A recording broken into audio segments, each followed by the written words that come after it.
Good morning, good morning. Guess what we're going to read today? We are going to have a little monkeying around. We're going to read about Curious George Takes a Job by H.A. Ray. I almost said, hey, Ray. H.A. Ray. All right, here we go. This is George. He lived in the zoo. He was a good little monkey and always very curious. He wanted to find out what was going on outside of the zoo. Look, he's got all his little stuff to play with. But he's like, I want to know more. Don't we always want to know more? One day, when the keeper was not paying attention, George got a hold of the key for the cage. Look, there he is. He's like, I'll take that. When the keeper discovered what had happened, it was too late. George was gone. See? He's like, choo! You say, choo! Where was George? They looked for him everywhere, but they could not find him. See? They're all, George, are you with the alligator? Are you in the water? Are you in the ice cream? Where are you, George, in the trash? Couldn't find him. Guess where he was? Let's find out. George was hiding in the hay of his friend the elephant. Finally, the keepers gave up looking for him. See, there he is hiding, and they never found him. George found a nice, cozy spot to sleep under the elephant's right ear. And the next morning, before the zoo opened, he got away safely. Phew! There he goes again. Say, phew! Once in the street, George felt a little scared. What should he do in the big city? Maybe he could find his friend, the man with the yellow hat who brought him over from Africa a long time ago. Only George did not know where he lived. There was a bus stopping at the corner. George had never ridden on one. He quickly climbed a lamppost and jumped on top of the bus. Off they went. See, he's all doop, doop, doop, doop, doop, doop. Pew! See? Pew! Can you say pew? Ooh, look at that. Now they were right in the center of town. There was so much to see that George did not know where to look first. If only he could go on riding like this forever. See, there's George. He's like, oh my goodness, too much.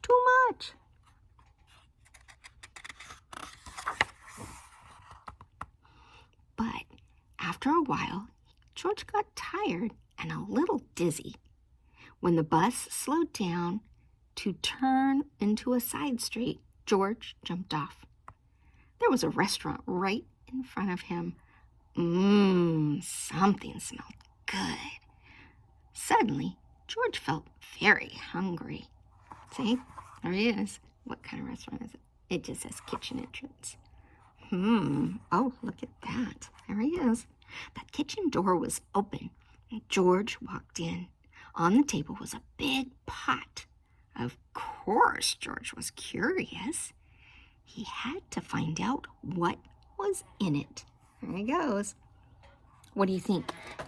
Spaghetti? Oh my. When the cook came back, he had a big surprise. Spaghetti was all over the place, and in the middle of it was a little monkey. George had been eating yards and yards and had wound himself all up in it. See? He's all twisted around in it. The cook was a kind man and did not scold much, but George had to clean up the kitchen and then do all the dishes. My, what a lot of them there were. The cook was watching George. You are lucky to have 4 hands, he said. You can do things twice as quickly. See, look at him go. Woo, George.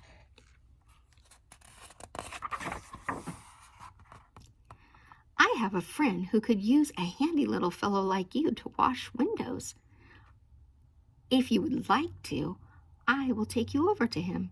So they went down into the subway and took an uptown train to the cook's friend, who was an elevator man in a skyscraper.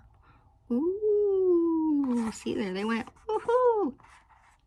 "Sure, I can use you," the elevator man said to George. "I will give you what you need for the job. You can start right away. But remember, you are here for washing windows. Never mind what people inside the house are doing. Don't be curious or you'll get in trouble."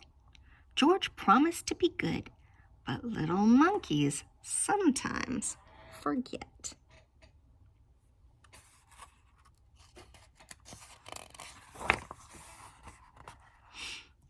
George was ready to start. My, how many windows there were! But George got ahead quickly.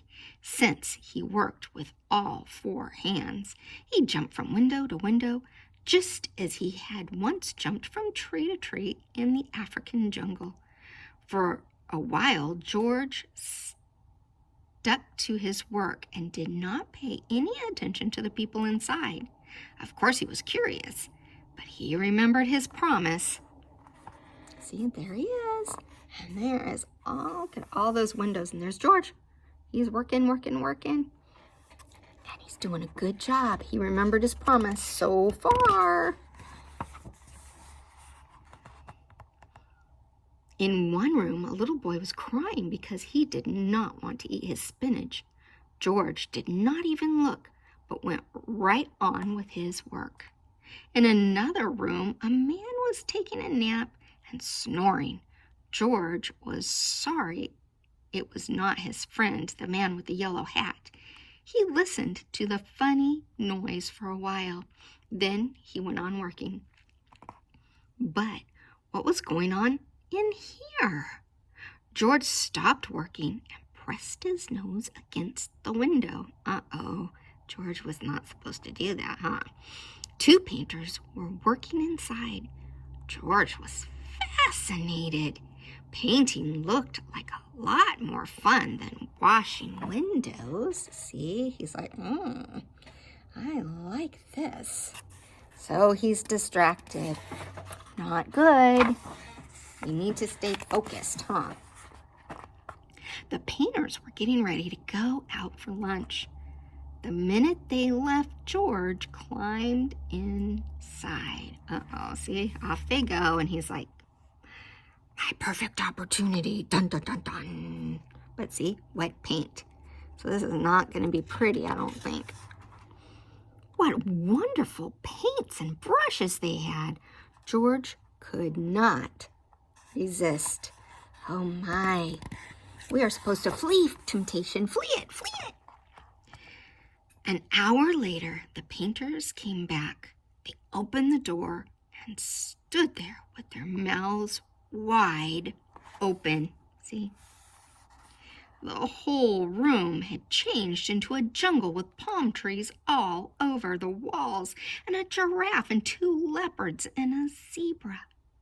And the little monkey was busy painting himself on one of the trees.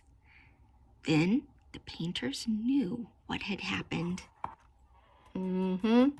He did great, but was that what was supposed to happen? No. He was supposed to be washing windows and not getting distracted, huh? Luckily, George was close to the door. He ran out as fast as he could. After him ran the 2 painters, then the elevator man, and then the woman who lived in the place. They're all chasing after him. Oh, my lovely room, cried the woman. Don't let him get away. George headed for the fire escape.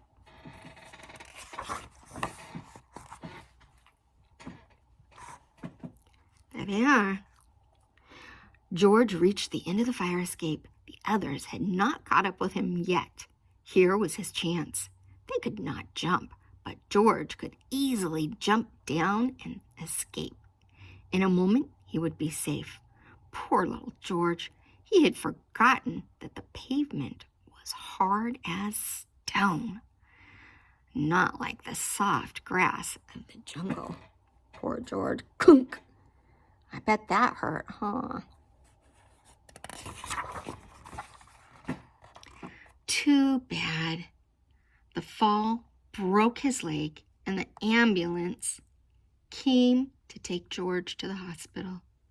He got what he deserved, said the woman, making my apartment into a jungle. Indeed. I told him he would get in trouble, the elevator man added. He was too curious. George had to lie in bed with his leg high up in a plaster cast. He was very unhappy. And it all started out so nicely. If only he had not been so curious, he could have had a lot of fun. Now it was too late. See? Poor George. But that's what happens, huh? Trying to get the light to come back on. Anyway, that's what happens when we don't listen and we get distracted and we do what we're not supposed to do. There's consequences. Yeah, and that's why there's rules. That's why we're told what we should and should not do so we can stay safe. But the next morning, George's friend, the man with the yellow hat, was buying a newspaper. Suddenly, he got very excited. "This is George," he shouted when he saw the picture on the front page.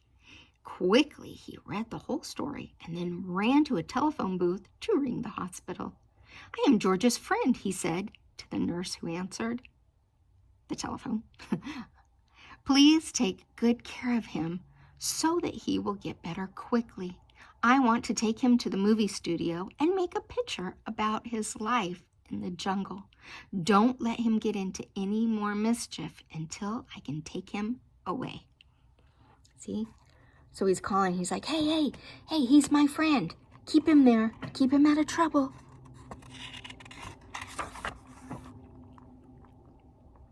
Finally, the day came when George could walk again.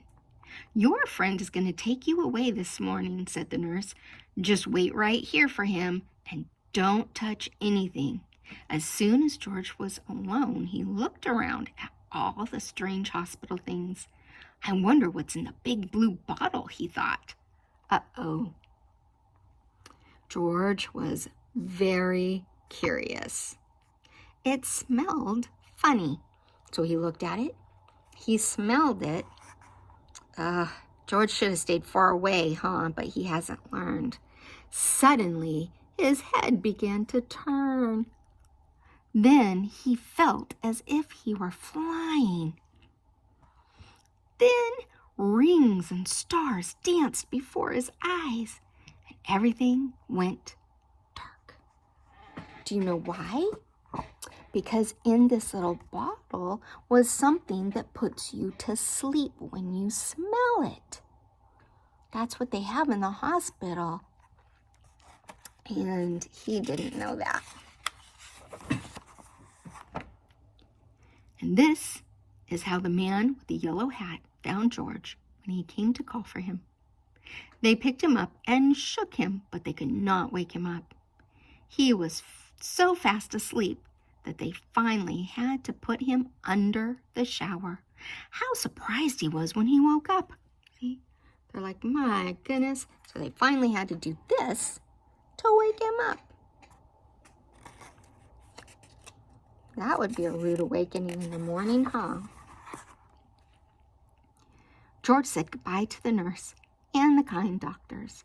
Then he and the man with the yellow hat got into the car to drive to the movie studio. Uh-oh, hold on.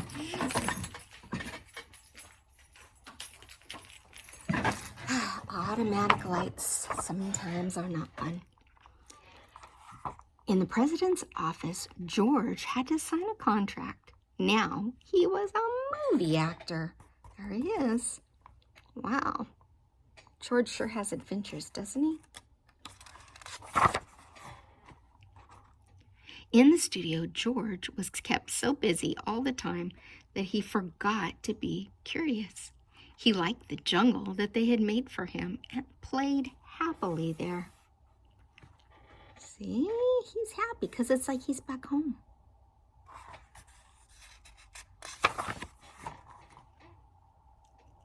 And when the picture was finally finished, George invited all his friends to see it. The doctor and the nurse and the ambulance driver and the man from the newsstand and the woman and the elevator man and the 2 painters and the cook and the reporter and all the keepers of the zoo. See, look at all those people. And he invited them all. Now the lights went out and the picture started. "This is George," the voice began. "He lived in the jungle. He was a good little monkey. He had only one fault. He was too curious." The end. See, everybody's watching the movie about his life. And see, there's all the things that make him curious. We can be curious, but we need to make sure we're doing what we're supposed to do, right? We can't get distracted by the things that make us curious. Well, I hope you liked our story about George. He is a cute monkey, huh? I love you.